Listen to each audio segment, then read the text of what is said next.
দর্শক স্বাগত জানাচ্ছি 24 বয়েসের পক্ষ থেকে। আমি আব্দুর রহমান হীরা এবং এই মুহূর্তে অবস্থান করছি আমরা গোলাপগঞ্জ উপজেলার আমুলা ইউনিয়নের ঐতিহ্যবাহী শিলঘাট গ্রামে।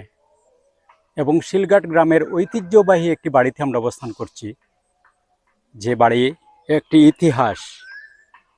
এই বাড়িতে অনেক জ্ঞানী গুণী মানুষের জন্ম হয়েছে। আমি সংক্ষেপে আপনাদেরকে একটু পরিচয় দিচ্ছি। এই বাড়িটি হচ্ছে জুবেদা খানম চৌধুরী বা জুবেদা রহিম চৌধুরী মহান ভাষা আন্দোলনের অগ্রসেনানীদের একজন। তিনি বাংলাদেশের মহিলাদের রাজনীতির অন্যতম প্রতিকৃত। তিনি জন্মগ্রহণ করেন ব্রিটিশ ভারতে আসামের জোরহাটে। 1901 সালে জন্মগ্রহণ করেন জুবেদা খানম চৌধুরী। তার বাবা ছিলেন খান বাহাদুর শরাফত আলী চৌধুরী। আর এই বাড়িটি হচ্ছে খান বাহাদুর শরাফত আলী চৌধুরীর বাড়ি। খান বাহাদুর শরাফত আলী ছিলেন ব্রিটিশ আমলে একজন উচ্চপদস্থ পুলিশ কর্মকর্তা। আমরা এই বাড়িতে অবস্থান করছি এবং এই বাড়িতে রয়েছে একাধিক আসাম প্যাটার্ন ঘর। এই ঐতিহ্যবাহী বাড়িতে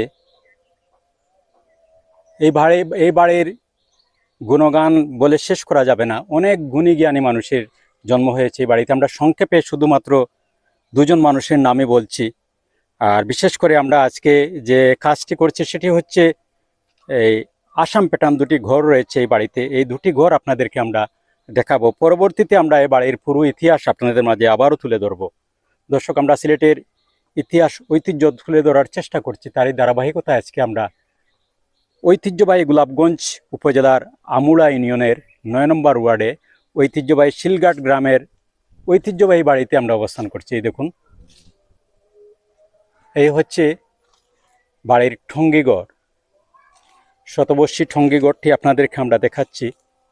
ঘরটি যিনি নির্মাণ করেছেন খান বাহাদুর শরাফত আলী চৌধুরী এই ঘরটি নির্মাণ করেছিলেন। এই ঘরটি আপনাদেরকে দেখাচ্ছি।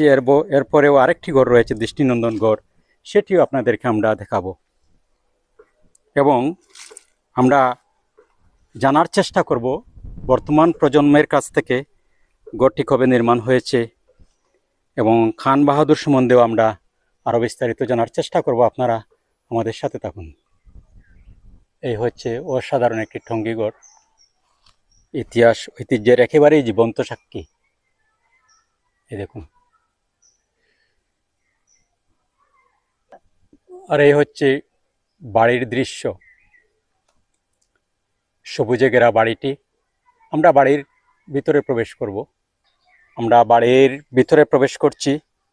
অনেক উপরে বাড়ির অবস্থান, একটি টিলার উপরে বাড়ি। সেই দৃষ্টিনন্দন ঘরটি আপনাদেরকে আমরা দেখাবো। আপনারা আমাদের সাথে থাকুন। একেবারে ছবির মতো এই বাড়িটি। এই বাড়িটি হচ্ছে একটি ইতিহাস। এই বাড়ির গুণগান বলে শেষ করা যাবে না। অনেক গুণী মানুষের জন্ম হয়েছে এই বাড়িতে।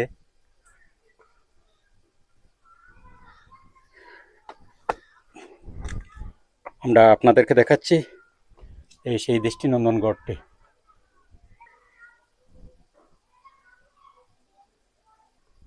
এই দেখুন, অনেক বড় একটি ঘর, অনেক লম্বা। পুরো ঘরটি আপনাদেরকে আমরা দেখাচ্ছি। এই হচ্ছে পুরো ঘর, আসাম প্যাটার্নের ঘর। ঘরের বয়স 100 বছরের উপরে হবে। আর এই দেখাচ্ছি আমরা বাড়ির দৃশ্য। এই দেখুন, দৃষ্টিনন্দন একটি বাড়ি এবং দৃষ্টিনন্দন দুটি ঘরই এই বাড়িতে। এই বাড়ির অনেক গল্প রয়েছে। পুরো গল্প আমাদেরকে বলা সম্ভব নয়। আমরা শুধুমাত্র আজকে এই ঘর দুটি আপনাদেরকে দেখাচ্ছি। পরবর্তীতে এই বাড়িতে যারা গুণী মানুষ যারা জন্মগ্রহণ করেছেন আমরা বিস্তারিত আপনাদের মাঝে তুলে ধরব।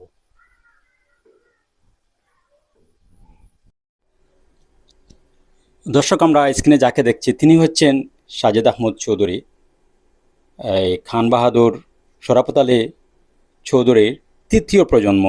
আমরা ওনার কাছ থেকে এই বাড়ির সম্বন্ধে, এই ঘর সম্বন্ধে এবং খান বাহাদুর শরাফত আলী চৌধুরী তিনি কে ছিলেন আমরা বিস্তারিত ওনার কাছ থেকে জানবো। 24 বয়সের পক্ষ থেকে আপনাকে স্বাগত জানাচ্ছি। আপনি যদি এই দৃষ্টিনন্দন দুটি ঘর নিয়ে যদি আমাদেরকে বিস্তারিত বলেন, এবং খান বাহাদুর শরাফত আলী চৌধুরী কে ছিলেন, যদি আপনি আপনার সংক্ষেপে ওনার একটু পরিচয় আমাদেরকে দেন।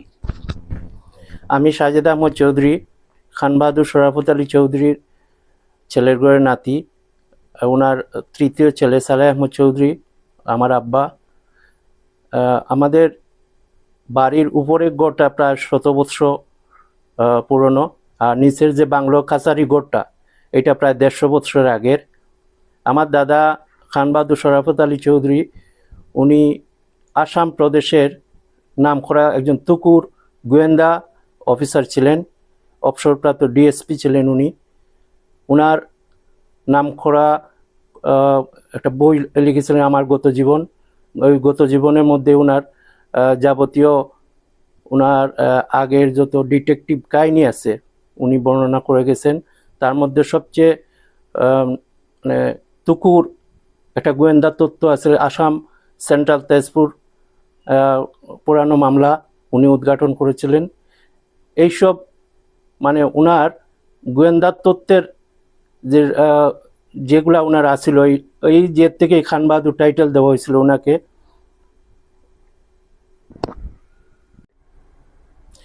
এবং আমাদের এই বাড়ির আরেকজন কৃতি সন্তান আমার বড় ফুফু জুবেদা খাতুন চৌধুরী, উনি সিলেটে ওনার অনেক অবদান আছে। উনি ওমেন্স মেডিকেলের প্রতিষ্ঠাতা এবং মাতৃমঙ্গলের প্রতিষ্ঠাতা, এবং ওনার সবচেয়ে বড় পরিচয় হলো উনি 1952 ভাষা আন্দোলনের অগ্রণী সেনা ছিলেন। ওনার এক নামে সবাই চিনেন ওনারে। উনি কংগ্রেস আন্দোলনের যে সময় কোনো মহিলা রাস্তায় বেরোতো না, ওই সময় কংগ্রেস আন্দোলনের একজন নেতৃস্থানীয় নেত্রী ছিলেন উনি, জুবেদা খাতুন চৌধুরী। ওনাকে সবাই এক নামে চিনে। এই বাড়ির আপনারা যেভাবে প্রতিবেদন করেছেন আমিও সংক্ষেপে এটা উপস্থাপন করলাম। বলতে গেলে এই বাড়ির যারা আমার চাচা ফুফু অনেক আছেন, এখানে অনেক অবদান আছে সবার, এবং গ্রামের সবাই ওনাদেরকে সম্মান করে। বলতে গেলে অনেক কিছু বলা যায়, কিন্তু এখন সংক্ষেপে আমি উপস্থাপন করলাম। ইনশাল্লাহ পরবর্তীতে যদি আর কোনো প্রতিবেদন হয় আমি বিস্তারিত বলবো আপনাদেরকে। ধন্যবাদ। দর্শক, এই বাড়ির অনেক গল্প রয়েছে। এই বাড়িতে অনেক জ্ঞানী গুণী মানুষ জন্মগ্রহণ করেছেন। আমরা এত লম্বা আলোচনায় আজকে যাচ্ছি না। আজকে শুধু আমরা এই বাড়িতে যে আসাম প্যাটার্ন দুটি ঘর রয়েছে, শুধুমাত্র সেই দুটি ঘর আপনাদের মাঝে উপস্থাপন করছি, এবং এই ঘর নিয়ে আমরা বিস্তারিত জানার চেষ্টা করছি। পরবর্তীতে আমরা এই বাড়ির পুরো গল্পটি আপনাদের মাঝে উপস্থাপন করব। দর্শক সবাই ভালো থাকুন, সুস্থ থাকুন, নিরাপদে থাকুন। আল্লাহ হাফেজ।